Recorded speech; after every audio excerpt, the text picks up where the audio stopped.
Thank you very much, Giacomo.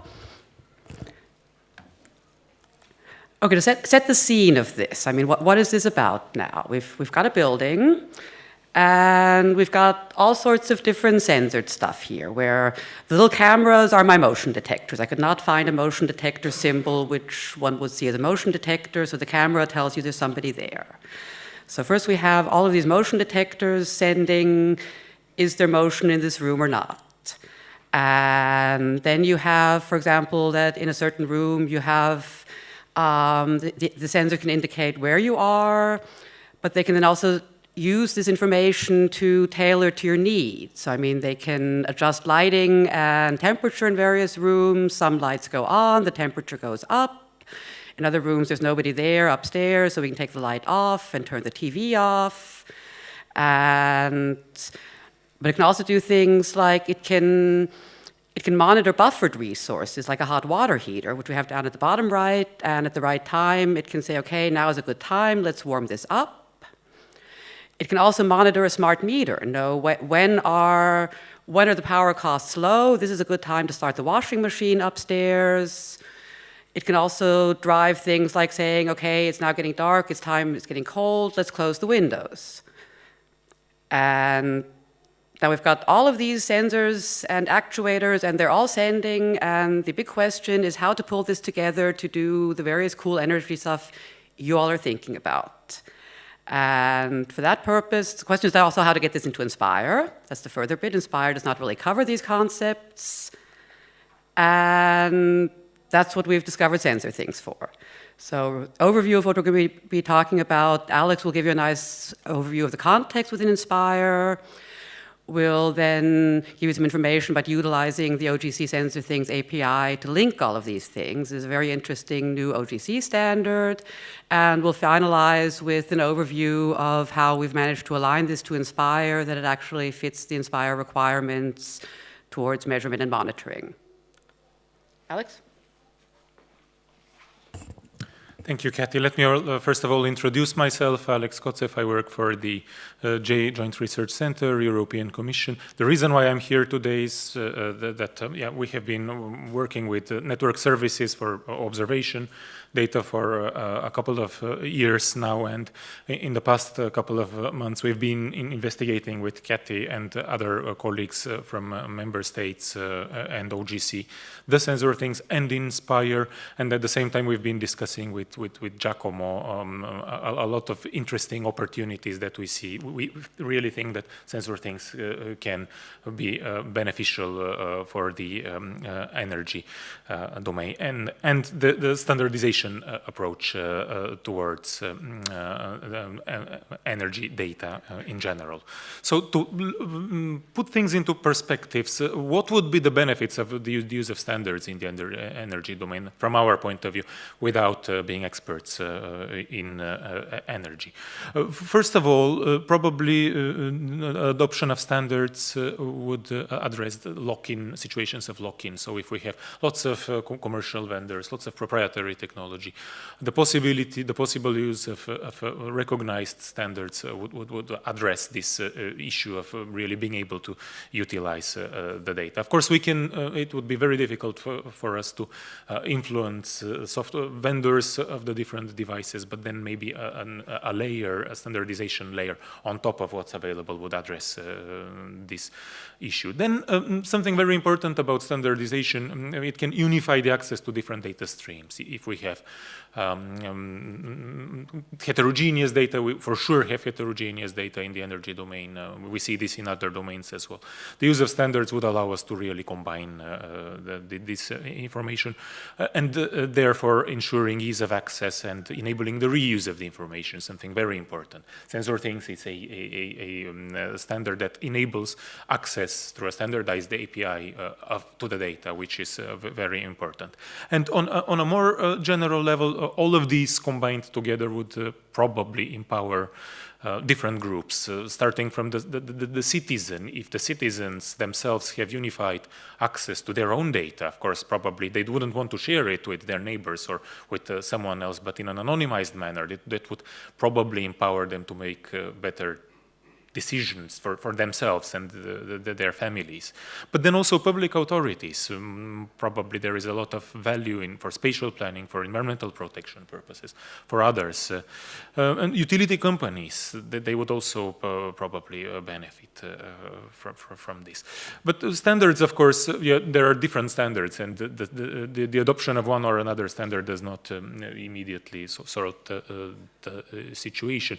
What we're showing here, and we use this slide to show the diversity in Europe, the diversity that Inspire is dealing with. Those are different standards for plugs. We see 14 of them, right? The ones with the blue circles are European. So the sole fact that we're adopting one standard does not immediately solve our problems. And then in Inspire, we're lucky to have the situation where all of this would fit together nicely, because we will be deriving from the same conceptual model, and we have this mandatory obligation for data providers that have data within the scope of Inspire. We also feel that Inspire does not stop at the level of environmental data. It can be extended to energy domain would be an interesting candidate, and we will do our best here to convince you that this is the case. A few other things to mention defining the context. I think I very carefully listened to all the plenaries, and there was a lot mentioned about energy. So all the plenaries actually mentioned energy one way or another, which really justifies the importance of the topic. And then also all of them in a way touched upon that topic, that we're seeing an unprecedentedly large amounts of data. We're only going to see more data from different sources, sensors, citizens, the public sector, and so on. This is for sure happening in the energy domain as well. And all of these huge volumes of data create many challenges, but also create opportunities. Data is the backbone of what's called the European data economy, which talks about Rome. And there are the two communication documents issued by the European Commission that talk about what needs to be done for the access to raw machine-generated, so Internet of Things content, private data, industrial data platforms, and citizens. So I think that energy would be a very interesting use case. At the same time, to relate to Inspire, those documents recognize Inspire as a best practice. So in a way, things really fit together. And why is Inspire recognized as a best practice? Because it has been unlocking spatial data for the past 10 years, and then at the same time here we have also the guidelines for how spatio-temporal data can be included together with spatial data in one pan-European spatial data infrastructure.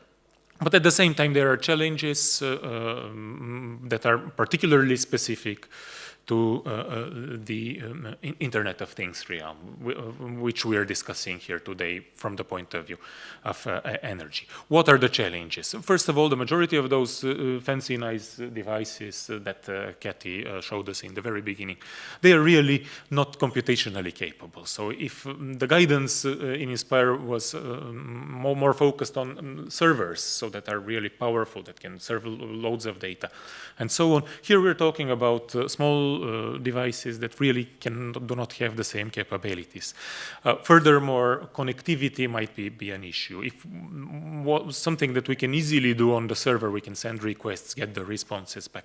Here we're dealing with latent networks, and then we cannot really afford to have the same volumes of data being transferred back and forth. So we really need a clever way of doing this. At the same time, the use cases in the Internet of Things are really data intensive. There is a lot of data being generated for this actuation issues, to be closing the windows and so on. We need this data to be where it needs to be in the right moment. And here comes SensorThings API. That it's not a universal Swiss Army knife, but then we think that it is going in the right direction in solving those challenges, and at the same time, we're working on aligning it with Inspire. What is SensorThings? It's the new kid on the block. It's one of the newest OGC standards that is quite different from the rest of the OGC standards. Why is that so? Well, because it is being created with the developer in mind. So it is being conceptualized as a simple solution where the developers can immediately start developing, so doing what they best. So they do not really, with SensorThings API, need to spend a lot of time in learning how to handle the standard. They immediately start coding. And it is very IoT friendly. So it is really, the use case here is the constrained device. The use case is these connectivity issues are addressed. And then we've heard a lot about REST during the past days. We've heard a lot about JSON. This JSON is the native encoding for SensorThings data, and a RESTful approach is being followed. And so there are other benefits as well, but I do not want to elaborate on that because we don't have too much time now. So we would skip this. The interesting thing here is there are lots of implementations already. So the standard is new, but there are lots of open source proprietary implementations for one to choose from.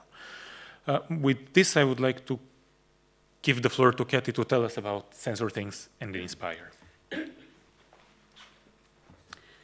Thank you, Alex. Okay, so we have our nice SensorThings, but how do we make these really inspire? So let me take a step back to using the environmental monitoring facilities model as a guidance for the energy sector. Right now, energy is not covered, but actually this should easily cover any requirements you have. So this I know you can't really read well. We have at the top the environmental monitoring facility. Under that, we have what we call the observing capability. This is, I see it as a potential observation. It points to a feature of interest where it's measuring, a property that is measuring, and a process being used to measure this. And then it can link to 1 to n observations. These again link to the same feature we're measuring, the property and the procedure. Makes this a bit even simpler. Put some acronyms in there. The EF is Environmental Monitoring Facility. The ops caps are the potential observations. FOI is the feature of interest. The observed property, something like temperature. The process, how this was measured, and the observation. And let's get rid of all the association names. So this is the core of Inspire measurement stuff. And to bring this to SensorThings, let's put that up there and get back to the SensorThings model, which is closely aligned with O&M, but not quite. And now we need to map these individual classes to the parts of the SensorThings model. So the facility is fairly clear. You have at the bottom left, you have the thing, which has a location, can also have historical locations, it can move over time. That's a beautiful match. The observing capabilities fit nicely to what we have as a data stream. And that in turn links to a process, an observed property, and a feature of interest. So we have all our middle bits covered. And the observation is then a combination of the data stream with the individual observation results. So here we have a very nice class mapping. It shows the power of standards, that the SensorThings, it's slightly different from O&M, but it's very purposely been kept semantically aligned. This was very carefully observed in the standardization process, and this shows the power of semantic alignment, that you can take two models based on the same concepts and easily transform the data. So we've got the class level mapping is clear, but what do we do with the mandatory attributes? We have all these individual bits we have to provide according to the implementing rules. On the thing, we need to provide the measurement regime. Is this is this continuous or one-off, or is the station mobile? When was this in operation? But the SensorThings thing has a JSON properties component. There you can put in any JSON object, and here we've got the mapping. On the left, we have the Inspire stuff. The ID and the name, we could actually map directly to the SensorThings stuff. And the rest we could nicely slip into individual properties bit. So that was easy. We just standardized what we put in the properties, done. But then we've got the data stream, or the observing capabilities, and we've got all of this other stuff we need to provide, and we don't have a property slot. But what do?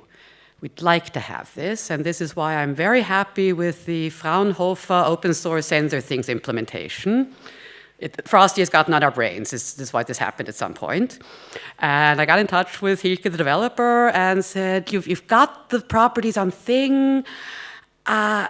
Can't you put them everywhere else also? And he said, I've been thinking about this. You're not the only one. Let me think. And I think 2 days later, I had the WAR file.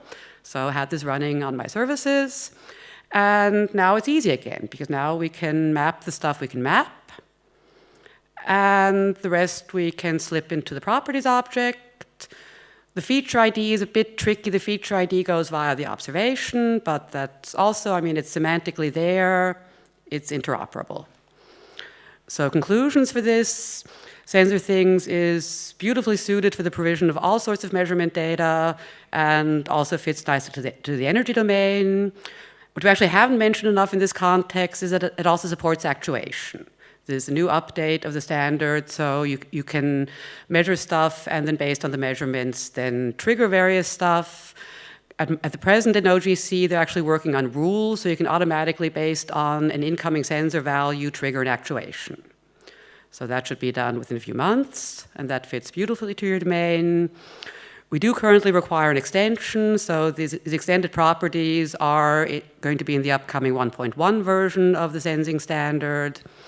And we still have some issues based on the download services. Is the basic landing page a worthy capabilities document, or do we have to add some stuff? If we have to add some stuff, we will also see to get it as an option in the 1.1 version. It is so much simpler to deploy, configure, and it's even simpler to utilize the data. I mean, our record a few months ago was actually getting a quick demonstrator online in 4 hours. I took a flat file, created views for all the tables under Frost server. A buddy of mine who had never seen SensorThings before, I gave him another endpoint, said, I want dots on the map, click on a time series, graph. 4 hours later, we linked it, and we're live. So it's cool. And here we've got our wonderful paper explaining all of this alignment. Thank you for your attention.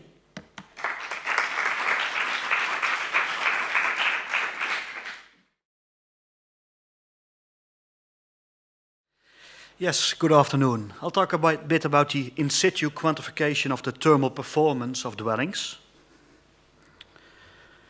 So in the previous session, a lot of people have mentioned the EPC already, but one thing we know is that the theoretical energy use, for example, energy labels, is not the actual energy use of a building. Many authors have found that. And you could also see that quite clearly in this graph. So depending on the energy label, the actual energy use of a building is under or overestimated. Now that's what we call the performance gap. Still, we want to thermally characterize individual buildings. For one, just because space heating amounts to a lot of the energy demand of a building. In the Netherlands, it's about 2/3. Also, we are facing an energy transition. So sooner or later, we're going to have to connect buildings to district heating networks, or we have to apply heat pumps. So we have to know what the actual thermal performance of a building is. So that's quite the aim of our research, to determine the actual thermal performance of an energetically renovated case study building in the Netherlands by performing a co-heating test. I'll come back to that in a minute. And in terms of the total heat loss coefficient. We want to do that for the owner, which is a social housing corporation. But we also want to contribute to the discussion of what the heat loss coefficient must or must not include. If we just imagine a very simple vacant building, we can quite easily draw up an energy balance. So We've got some heating energy. In our case, that has been electrical energy, might also be natural gas. And we got some solar gains. On the other side of the equation, we got some losses. We got some transmission losses and ventilation or infiltration losses, really. Now, what we do with a co-heating test is we bring up a building to an elevated homogeneous temperature. In our case, it has been 25 degrees Celsius. Just go back one bit. So if you, by measuring the electricity consumption of heaters and ventilators, we know that's QH, the heating energy that we put into. Now, we use a lot of equipment, so also air temperature sensors, of course. Well, I already said that, electricity meters, heaters and ventilators, and thermostats. Outdoors, at the same location more or less, we had a weather station which also measured temperature, so we get really the temperature difference between inside and outside, which of course is important to calculate transmission loss, but also infiltration loss. We measured wind speeds and wind direction, also for the infiltration loss, and we measured global solar radiation, so we can estimate the solar gains of the building. To really say something about the airtightness of the building, we conducted a blower door test, again, to be able to estimate the infiltration rate and the infiltration losses. Well, then we have to calculate a lot. I won't show that here, but this is what it boils down to, really. We're aiming to calculate the transmission losses. Well, the QH, we measured with those electricity meters. We can estimate the solar gains with our measurements of the global solar radiation, and we can measure or estimate the infiltration losses with the air tightness of the building and the wind speeds and the outside temperature. Then we found a transmission loss of 1200 megajoules. Then we can calculate a heat loss coefficient. And now we can see clearly, and that was one of the aims of the research, we want to contribute to the discussion of what a heat loss coefficient should include. And it matters a lot of what we include. So if we just look at the heating energy that we supply, we find an HLC in watts per Kelvin and then per square meter ground surface of 1.36. But if we include both ventilation and transmission, which is quite common in fact, we find a heat loss coefficient of 1.51. Only transmission is 1.44. Now, if you look at the international literature, this renovated case study building, which was built in 1982, doesn't, in fact, is not that bad, actually. It's quite close to what more recently constructed buildings have in terms of the HLC. So that draws us to the conclusion that the case object that we measured is of good thermal quality, and it does matter a lot what we include in the HLC. Now, just one short note to end with, or to end on. Why are we presenting this at the Inspire conference? Well, I started out with a lot of models that you can use to predict energy use, but this is a method you may actually use to validate those models. That was what I wanted to tell you. Thank you.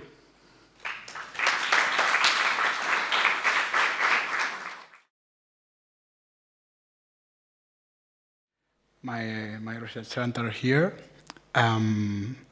This presentation will explain a little bit our results or fair results of our collaboration between THIMNE and the Joint Research Center about the assessment of EPB using dynamic measured data. The last presentation, in fact, was very good for me because it goes in this direction, but using more experimental monitoring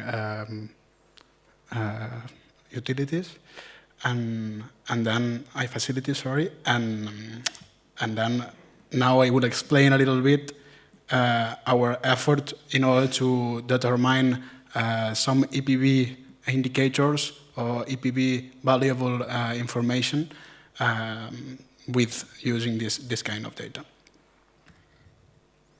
Oops. I don't know how to. Yeah, okay. So the main objectives. Oops. No. Sorry. So the main objectives in this case is evaluate the PV using either smart metering infrastructure data, so smart metering data basically from electricity consumption, or in situ measurements and relative information from this, like for example location data based on location data, the weather data.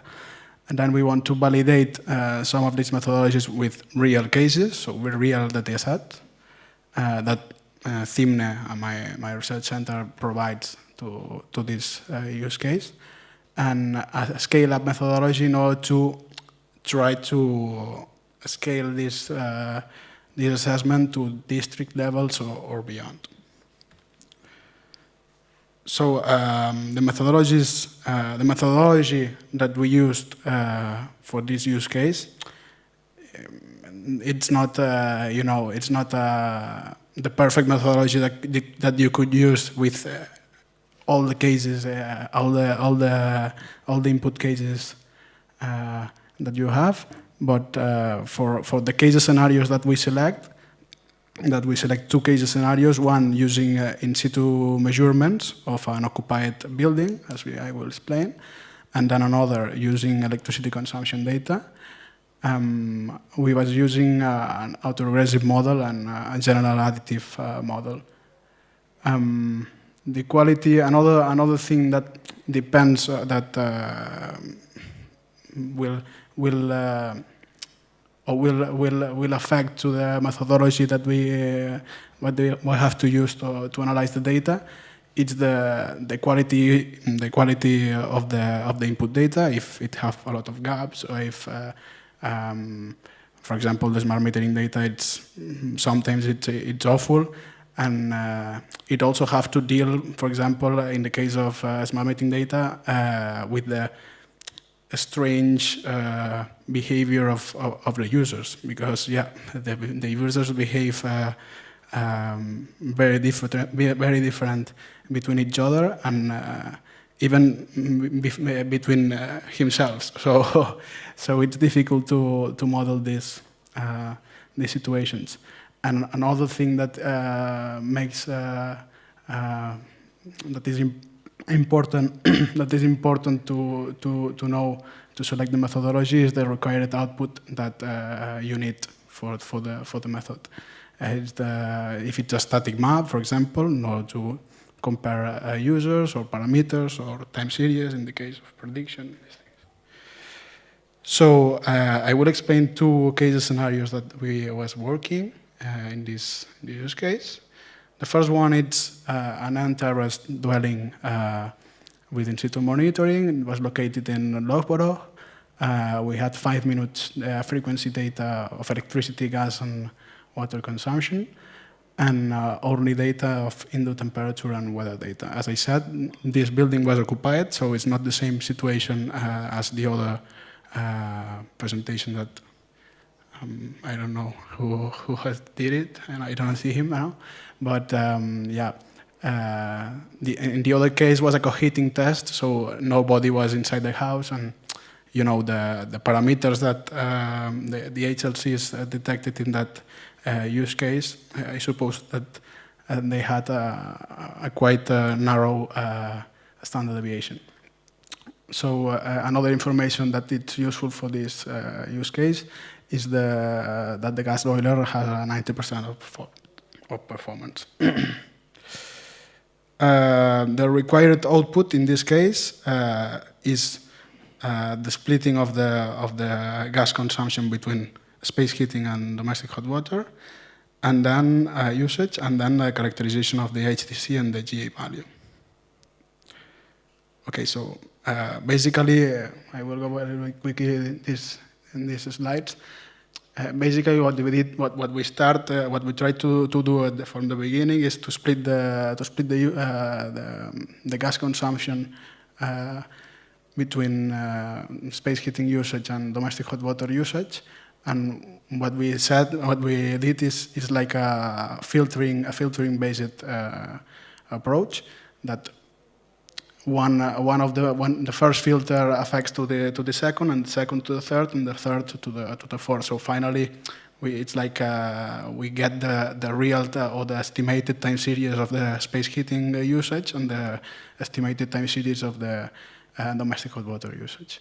So in this case, we were dealing with 5-minutary data, and what we did in this filter is that if there is no water consumption at the same time step, obviously those consumptions have to be affected to the space heating.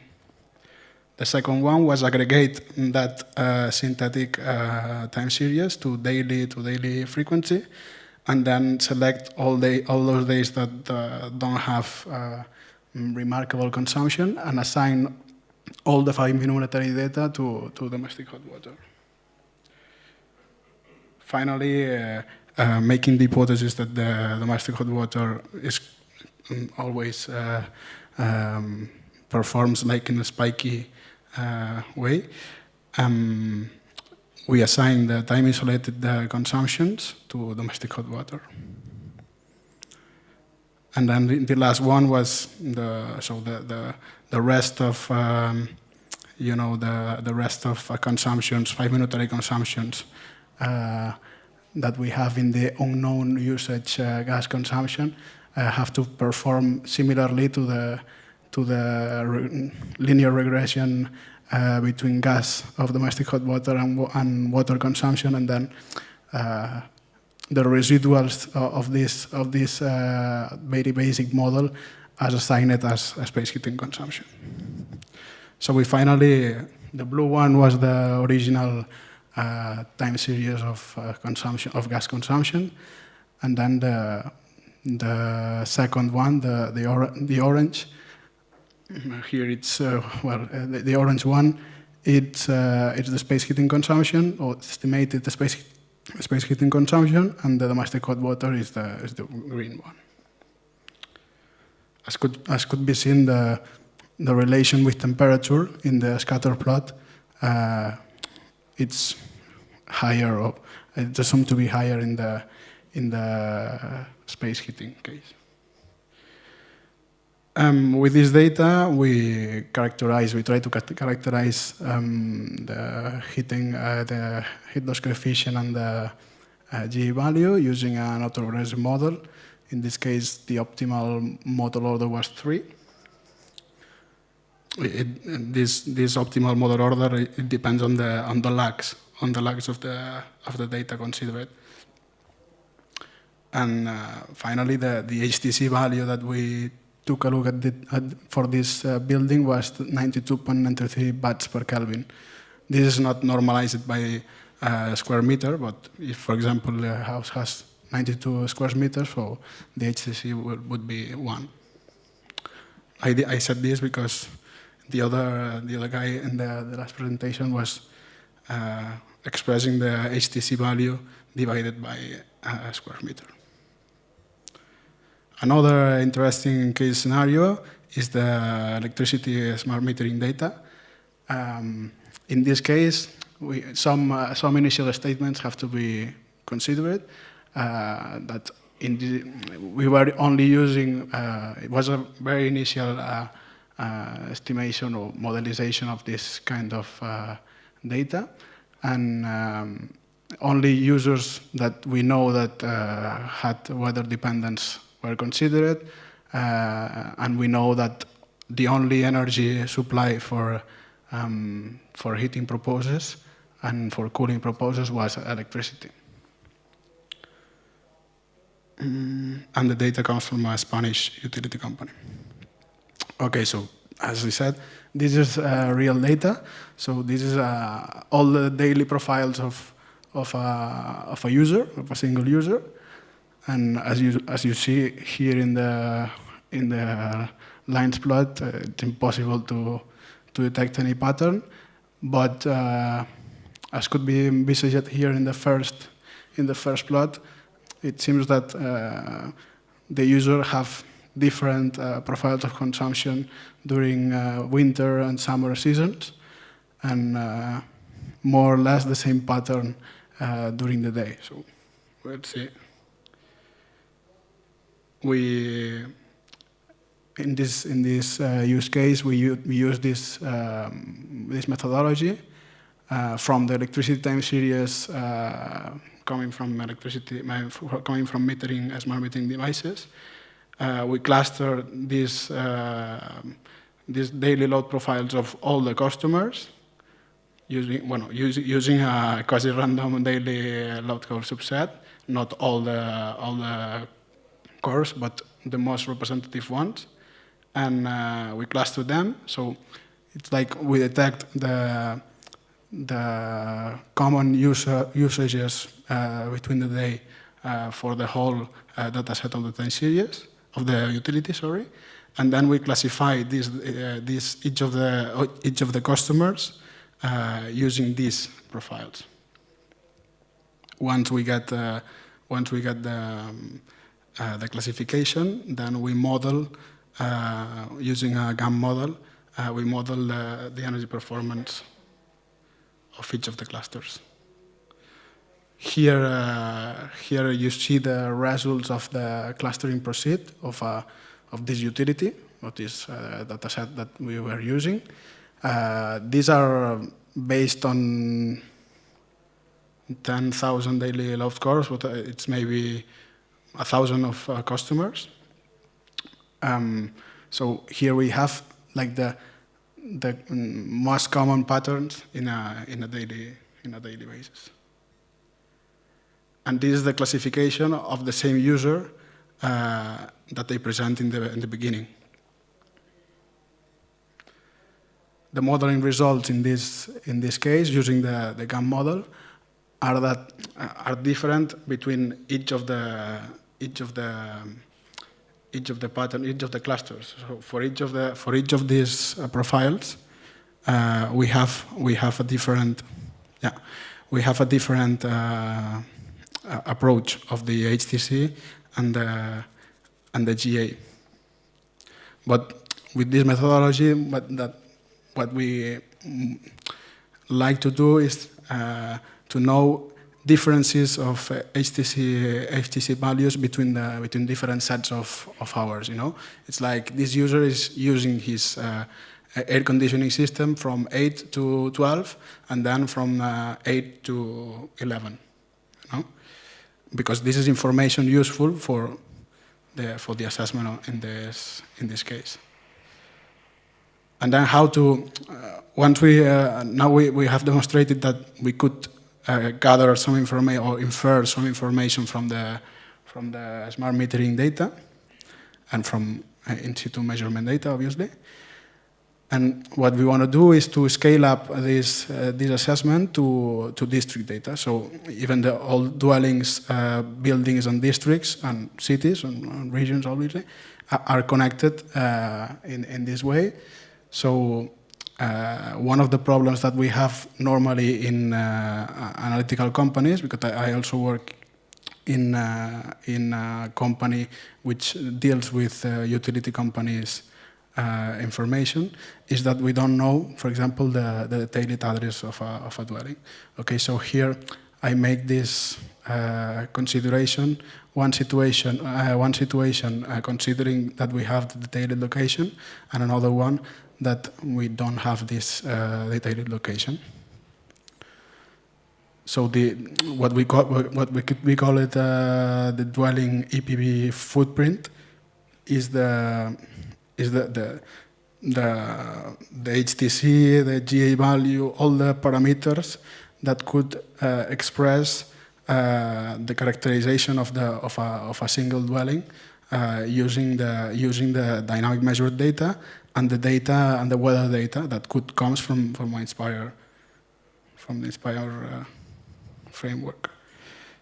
Then we could benchmark the similar dwellings, trying to clusterize similar dwellings in the sense of same building type, similar year of construction, similar dwelling area, similar volumes, floors, facade distribution, all this information that could be obtained from the Inspire. Okay, and detect, for example, in this case, detect that a single dwelling have the HTC value pretty much higher than in other similar dwellings, and then put a solution in this case. But in the case of if we want to make a benchmarking using of similar districts, so a EPB assessment using dynamic measured data in districts, we could do the same, but this time in fact of cluster similar dwellings, we could cluster similar districts in the sense of similar society, demography, climatic zones, even though we could say similar distributions of year of consumption of the buildings, similar distribution of I don't know, dwelling areas, whatever, and then compare these EPB indicators between the same districts, between similar districts. And the difference between if we have the detailed location and the approximate location is that if we have data from a district, manipulating data from a district, and we don't have the relation or the exact location of each of the buildings or the dwellings in the city, you could not say okay, the relation between these indicators and the location and the year of construction, for example, it's this pair that could be, for example, treated as an outlier if we are dealing with this situation.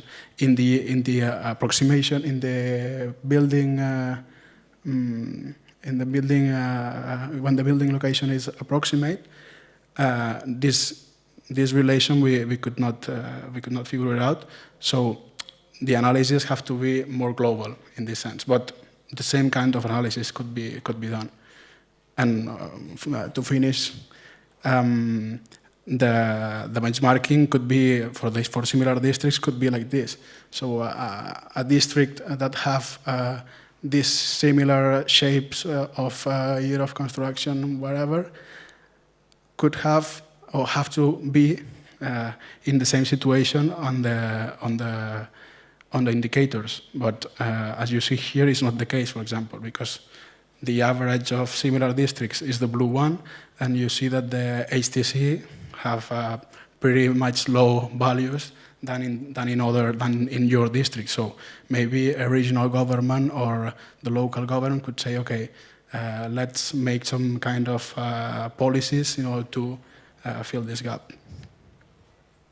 And this, I think, that manage or could be a very interesting thing for the building observatory that was explained by Dimitrios a few moments ago.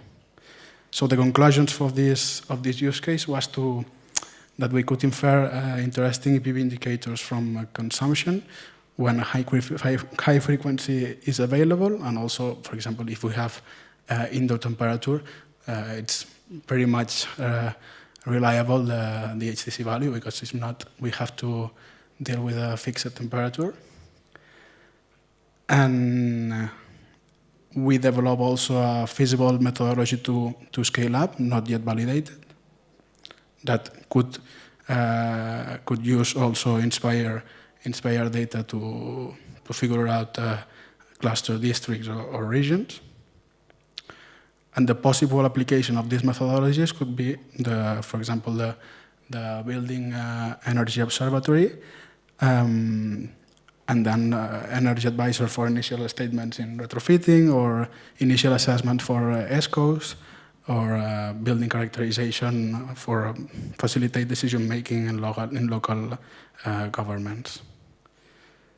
And I think that this is the last one. The role of impact has been envisaged as a potential source, as I said, but as we have to, as I want to put for a future work question, I don't know in which situation, for example, is the building administrative data in each member state, and a validation of and another thing that we could have to do is the validation of this scaling up methodology.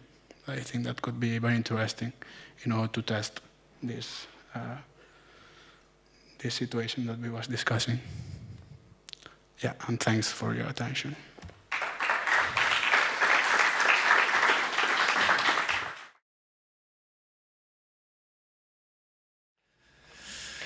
Thank you. I'll dive straight in. I mostly do research as a job, and I do this at 2 different organizations within the VU University Amsterdam, the Knowledge Representation and Reasoning Group, and the Spatial Information Lab. My research is funded by the Dutch National Cadastre, and I'm employed at Gildan.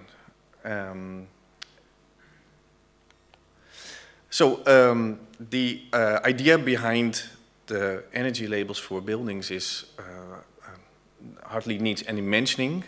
What I do want to focus on is the leap in thought, the conceptual leap of applying an energy label to a building rather than an appliance, to consider the implications of applying an energy label not to something that you can just plug into an outlet, but something that has outlets.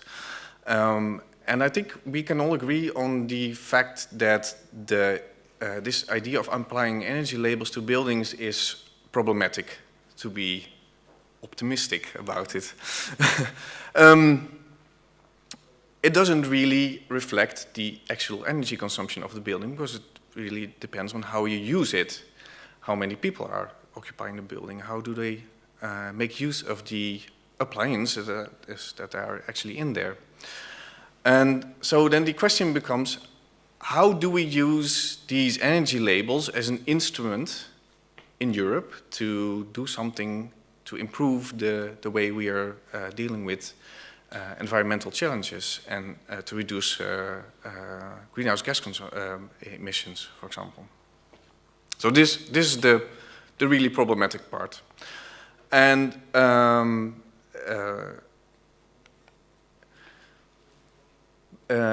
want to focus on an approach that is rather different from the ones that we have used earlier. So the earlier ones have taken the input of several parameters and feed it to a model that has been hand-built.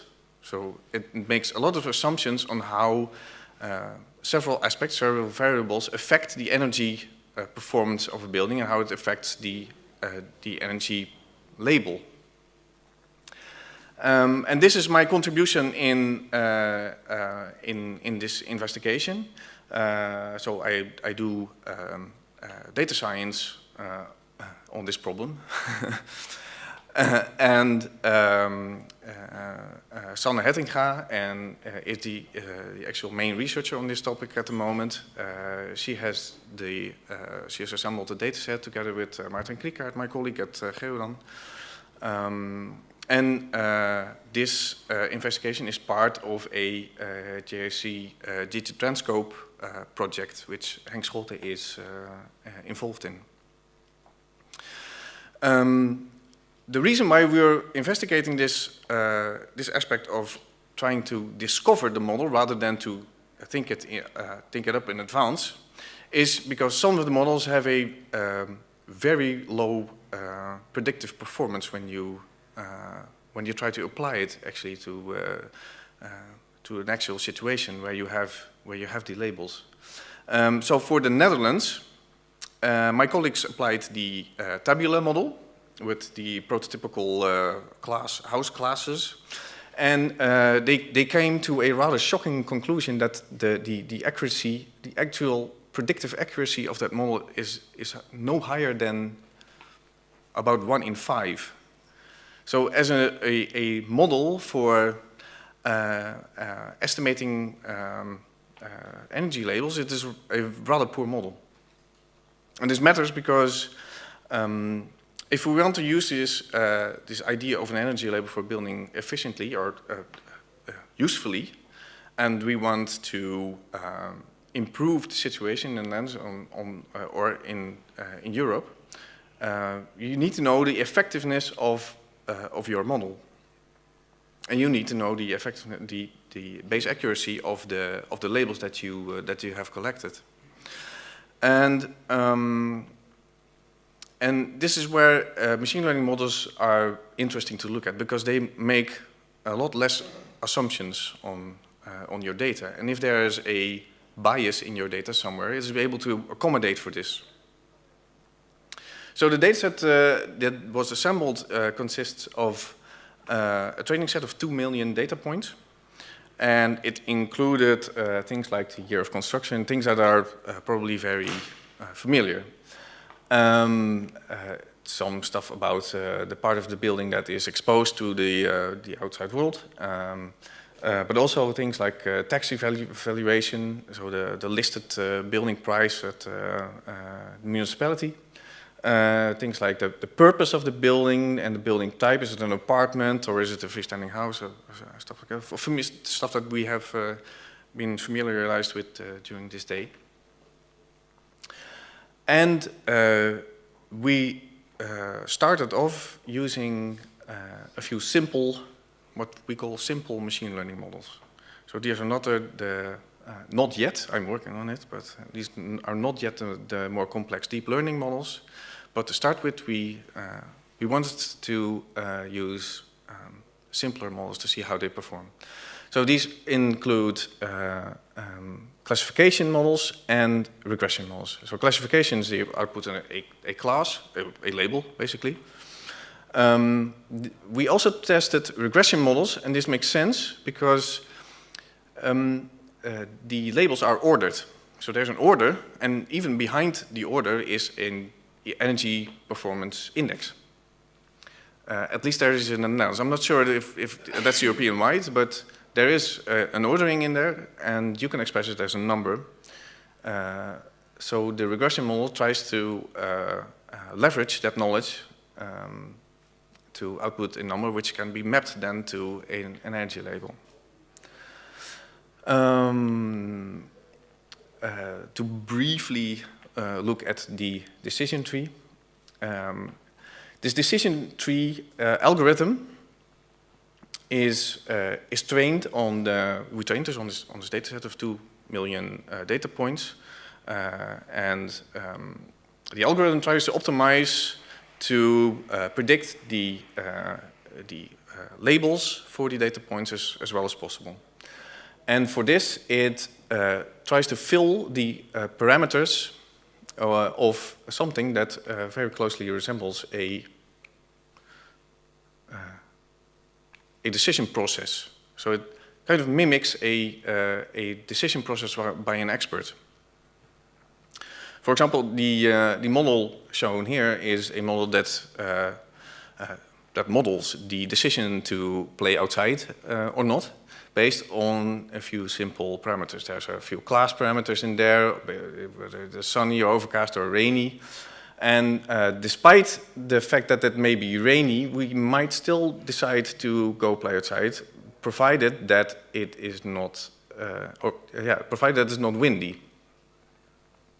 So the decision tree algorithm tries to optimize, tries to minimize the misclassification part of this model.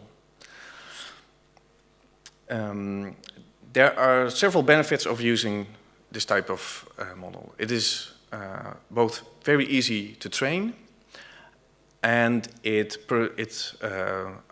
model itself is interpretable, at least.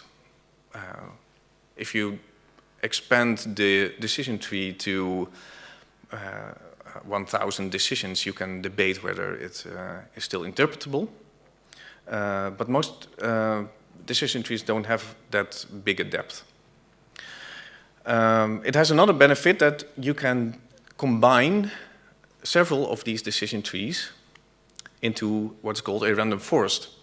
And the forest trains as much trees as you specify on as much subsets as you specify. So on a random forest model of 4, you have 4 decision trees, which are each trained on a quarter of the data set. When you feed data to, when you use the random forest model in inference mode, so you feed it data that you want to have it specify a label for, your data is fed to all of the decision trees, and all of the decision trees output a prediction. And from these predictions, the majority vote of these predictions is chosen as the final prediction for the random forest model.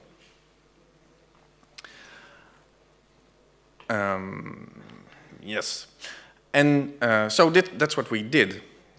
And the nice thing about a lot of machine learning models is that they are capable of working with messy data.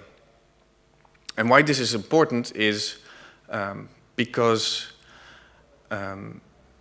we know that our data is messy in the first place. It's almost, if you collect 2 million data points, you are guaranteed to have messy data, almost. Okay, so there may be exemptions, but I think that this is highly likely for any data that is collected on energy labels in Europe, that there is going to be messy data. For instance, some of it was measured, was verified by the government, and it turned out that the figures, what the figures actually represent is not quite clear, but there's at least 14% of the official labels, so not the provisional ones that were discussed earlier, but these on the official ones, that about 14% were issued without using the correct procedure for issuing them. And there are other figures that state that about 90% of them are correct, but this is measured against a previous method for issuing energy performance labels. So the conclusion is we don't quite know, and also these accuracy assessments were made on a small sample, of course, of those. There's no way we're verifying 2 million data points, so a small subset of these data points were verified. How the distribution of the sample, the verification sample, is compared to the complete set, we don't know. So we have a proper latent variable here concerning the ground truth accuracy. So it is somewhere 9 out of 10 of these energy performance labels is about correct. It's also important to note that if we just assign, in the Netherlands, we assign a C label to just every building, you already get an accuracy of about 29%. So 1 in 3 has a C label. The tabular model scores below the majority class accuracy. I'll skip this one for now. Our decision tree model scored 68%. And we trained a random forest classifier, which turned out a 71% accuracy, which is compared to what is likely to be a pretty hard ceiling somewhere in our data is, I think, is pretty all right, especially for a first attempt. The real purpose and message of what I'm trying to convey is that if we want to use these energy labels as an instrument across all Europe, we are going to have to accept that the data and the labels are always going to be slightly or highly messy. And I believe, a little bit biased as a data scientist, I believe that machine learning models are better able to cope with these, with the messiness of the data than hand-built models are going to be. And then also the question becomes, is it really necessary to include 150 parameters or data features in our data set to gain good prediction accuracies? The answer is that we don't know. Is it necessary to harmonize these data over Europe? We don't know. Is it necessary to use 3D models? We don't know. We can only try. But for this, we do need to cooperate. And we need to assemble data from all different kinds of situations and countries and models and data features. And we need to use methods that are highly valued in the data science community to be able to assess the accuracy of this data. So I should mention that these figures are on validation data, not on the final test set. So if we are going to employ benchmarks, which I would propose, then we should also state that the models that are tested should be validated on a test set that was unseen, that was never seen before by the model. So only then we can say, okay, the generalization of this model is such and such and so. So, and with this, I would like to conclude. Thank you.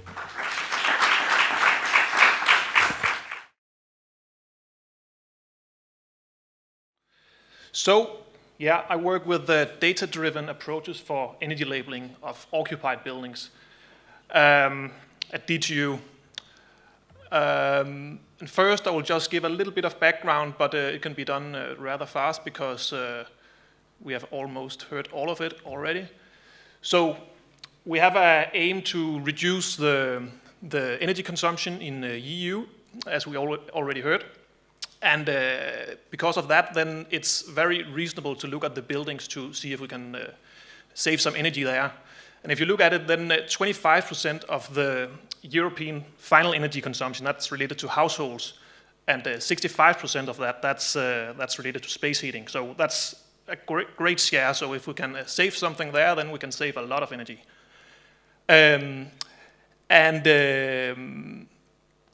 When we look at how we do renovations on new buildings and so on, then there's done all kinds of simulations and calculations, and then we look at reality when it's built, and then we see there's often a huge gap between the predicted and the actual energy performance.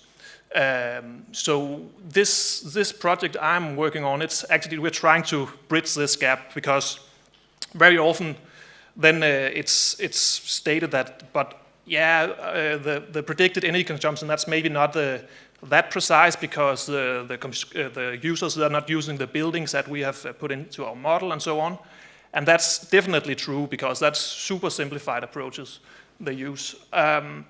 But it also means that we have this gap, and maybe it's only because of the occupants, but maybe it's because the building is not built as it should be, or the engineers for some reason has made some mistakes in the calculations. Here we have one issue, that's two walls. They are actually built for a purpose to test how well the craftsmen, they do insulated wall. And this is just the worst and the best case. And both of them have an insulation value above the design value. And you see the worst case, it's over 400% above, and the best one, it's 30% above. So I would say that's off. Another case, if we look at the predicted heat loss from a series of houses, and then we go out and measure it, then you see that we are always, in this case, underestimating in our predictions. We would like to see these lines to be straight, so the predicted and the measured, that's actually the same, but that's, in reality, that's not the case. So there's definitely a need to do something here. So right now, at DTU, we are working on different projects to deal with this. We have a project called Cities, Center for IT Intelligent Energy Systems. It's, I would say it's on a larger scale. It could be a city or region, and it deals with the interplay between energy suppliers and customers. So, for instance, if we are going towards more wind energy in Denmark, but we only produce energy when the wind is blowing. So can we somehow use the flexibility in buildings in terms of the thermal mass to heat them up in a smarter way, and so we have comfort, and we can use as much as possible of the green energy. On the other side, we have my PhD is part of Rebus project, it's a Danish project, and then I'm also involved in a Annex 71 project, and it's more on the apartment level, where we try to figure out what is the reasons for the different for the energy consumption. Is it due to the building fabric, or is it actually because of the users, and so on and so forth. And that's methods we hope can be used for a smarter energy labeling system in the future. So just to show you how we could do this, this is a very simple example where we want to estimate the insolation value. So we measure the heat consumption from the smart energy meters we have in a lot of buildings now, and they're coming more of them. Then we T, that's a number, a day number, that's pretty simple to get. Then we have measurements of indoor temperature, but actually it could also be estimated. And then we have outdoor temperature in this very simple example. And from that we can calculate the UA value, so the heat loss from the building. This model, it can be expanded, so we also get how much solar radiation you get into a building, that's the GA value, and how exposed it is to wind. And here's an example from different buildings in Denmark where it has been tested. And in this case, the indoor temperature, it's also estimated from data. So we have the weather data and the heat consumption data. We have the UA value, the heat loss coefficient, and we can estimate how much solar radiation we're getting into the building and how exposed it is to wind from different directions. In this case, we don't have any wind data from north, so therefore we cannot estimate anything from that. That hopefully makes sense. Another more advanced method, it's gray box models. It's models in between white box models where we rely 100% on the physics. It's like traditional building simulation software. And then black box models, as we just saw before, where we rely 100% on the data. So this is in between. We use the physical knowledge, and we use the data, and we know there's some stochasticity in the data. So this is a model for where we have one apartment treated as a single thermal zone, and then we have some measurements of indoor temperature, heating input, and some weather data, and then we can estimate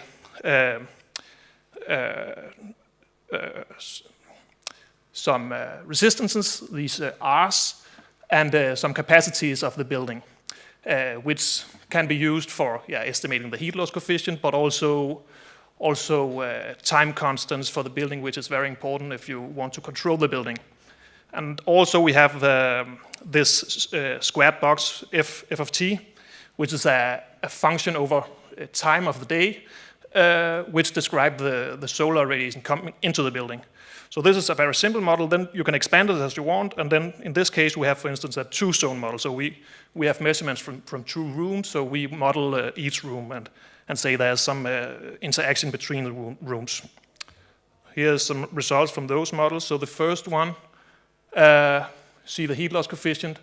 It's estimated to be between 39 and 53 watts per Kelvin. And in the two-zone model, it's slightly different range, but they are overlapping quite a lot, which is good. And then we have the curves here that shows the time of the day, how much solar radiation we're actually getting into our buildings. And for the two-zone model, we are modeling a bedroom and a living room. And the bedroom, which is shown by the black line on the right side, it says in this model that you don't get any solar radiation after 10 o'clock or something. And actually, if you look at the plan drawing, then you see that the bedroom, that's facing east, so it makes sense that we don't get any solar radiation in there. So that's things we can estimate from data. So to sum up, we have these methods which we are still working on. Right now we can estimate the heat loss coefficients, the time constants, solar exposure, and wind exposure. And it can be used for energy labeling systems, but also to make some renovation strategies in bigger regions. And then, of course, we can use it for controlling the buildings in a smarter way, for instance, with the model predictive control. So we can include some weather data and this model of the building, and then we can, in a smart way, heat up the building in advance if we know that the electricity price is going to increase within the next 20 hours or so. And for the future work, we still have to work more on how to separate the effect of the occupants from the building fabric itself. And then there's still some issues with modeling the solar radiation, which is quite tricky, but we are almost there, I would say.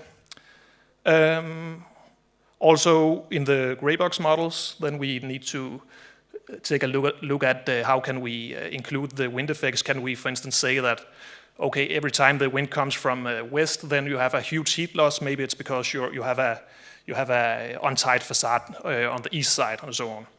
And then it should all be wrapped together, so it can be automated. So you get your data in, and then you spit out your results.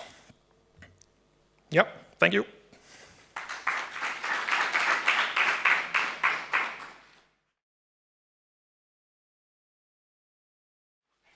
Hi to everybody, I'm Edoardo Crescini, a student of Padua and a collaborator with the second level master GIS Science and a magnet barrier vehicle. My thesis work is about soil sealing in Padua, voluntary mapping and open source GIS to calculate the Biotope area factor index at urban scale.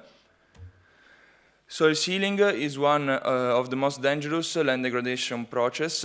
It consists in the covering of soil by impervious surface as asphalt or concrete, and it have an high impact on urban ecosystem. This phenomenon also reduces the function of ecosystem services provided by soil as microclimate regulation, air quality or carbon sequestration, and sink, which are important for the health of this ecosystem. The aim of the research is the estimation of the soil sealing through the use of ecological urban index. The case of study is a residential neighborhood situated in the southeast of Padua municipality and measures 300 hectares. The core process to reach this aim is the VGI approach or voluntary mapping that involve non-expert students in using open source GIS for soil mapping and ranking at very detailed scale. The range of the scale is from 1 to 1,000 meters to 1 to 200 meters. After the ranking of soil, we use Biotope area factor index for modeling and quantify the soil permeability. The calculation of soil sealing was made in a QGIS environment. The first step is the VGI approach with a land use analysis through the orthophoto, which have a resolution of 20 centimeters per pixel. After this land use analysis, we utilize the Biotope area factor for calculation of soil sealing and for extrapolate the average value of buff index of the case of study. Here, an example of the detail scale at which operators worked. Buff index, or Biotope area factor, was developed in the Western Berlin sector in the 1980s, but it was introduced in the landscape program of Berlin municipality only in the 1994. And it represents different types of green spaces according to their permeability. It's divided in 9 classes, and its formula is the amount of ecologically effective surface area in proportion to the total land area. Here, the range of value for the buff index that is from 0 to 1. 0 is for the sealed surface and 1 for the surface with vegetation. Another example can be 0.3, that is the partially sealed surface. So the soil is permeable to air and water, but plant doesn't grow. The participatory mapping was made with non-expert students, in totally 26. And we made a series of laboratory activities where students understood through the I-thinking approach the problem of soil sealing and learned open source spatial tools for territorial analysis. The potentiality of this approach is the rapidity in the futures extraction and in the surface mapping. After the collection of all data, we made a unique project file where we found some critical issues as the heterogeneity in data extraction or in the land use classification and polygons overlaps. I made a review of the final project for make a more clear mapping. In fact, as we can see from the comparison of the two pictures, in the old data mapping from the VGI analysis are 8,500, and after my review, we have 7,300 polygons. These are some photos of our laboratory activities, where we can see the students learn QGIS software. And then the results are some outmap. The first one is the VGI model. When we divided in 26 sectors the area of study, and every operator map a single one.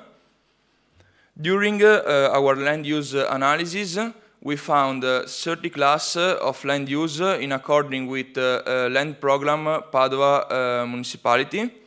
And then from each type of land use, we correlate a BEF value to arrive at the modeling of buff index that show in red all impervious surface with BEF value 0 that cover the 44% of the whole area, and in green the surface with vegetation with BEF value 1 that cover 55% of the total area. The rest, 1%, is divided in the class inside of the range. Another way to show the permeability of this case of study is the grid analysis, where we use a BEF value normalized to 1,000 square meters, that is the size of a single hexagon. The hexagon represents the amount of the average value of buff at inside, because we have many features with different buff value. And from this analysis, we can extrapolate the average value of buff that is 0.56. To conclude, this study shows in particular the potential of VGI analysis to collecting data and also to share territorial knowledge. Also the use of ecological urban index for make a scientific land use analysis, but also for model the environment. And at least GIS and geospatial technologies as an instrument, not only for the government, but also for the citizen, for the urban sustainability. Thanks for attention.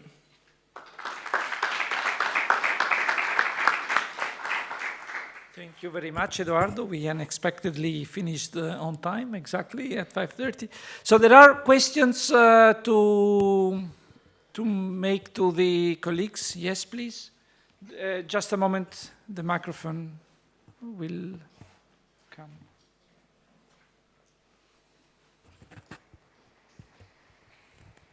Thank you for your presentation. I'm very impressed from the high level of details that you were mapping, a lot of classes, different levels of soil sealing degrees, but also land use classes. Are you now extrapolating that to other regions, and do you have an automated process working with this information, or will it stay like this, that it only works with human interaction? No, during the laboratory, the student mapping and make the land use analysis. So at a very scale detail, they say this is the garden or a park or streets. We use the eye-thinking approach to extrapolate the data. Yeah, this is a question to, I don't remember your name, but in behind, about the machine learning. Yeah. The purpose of your models, can you describe that again? Is it to detect if the energy labels are correct, or is it to make the energy labels itself? Doesn't make sense? I think the end goal for having such a model in the first place is to do wide-scale, European-scale mapping of buildings or energy labels to buildings. So if you have such a model and you can share it with each of the member states, then every member state will be able to create policies based on knowledge of energy performance of the buildings in certain areas of the country. Now, to claim that such a tool would be useful is you need to know what the accuracy of your model is. So that the purpose of our first experiment is to see whether the machine learning path is a viable approach in the first place, and if so, what is the accuracy of our preliminary results, basically, to get a feel of whether it's doable or not. Yeah, then a follow-up question is, have you thought about how to, I mean, you mentioned yourself in the beginning that the energy labelings, they are not reality. Mm-hmm. So you're basing your models on numbers you know is not reliable. So you will end up with another model which produce more unreliable results. Have you an idea of how to deal with this in the future? I think when you try to apply such a tool on a very big scale, I think it's unavoidable to have, to some extent, have messy data. Unless you start to conduct large-scale validation tests with experts involved, doing measurements on thousands of buildings in basically every member state to validate the ground truths of your model. I think this is too much to ask at the moment.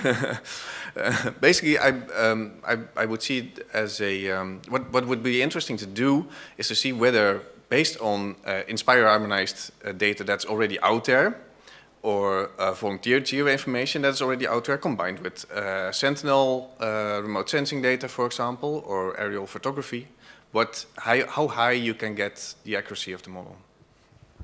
Maybe a direct comment to this, because this is exactly what the Institute, IWO in Germany, Institute for Wohnen und Umwelt, for Living and Environment, is currently doing. Yeah? They do a large-scale investigation or survey, I think 1,000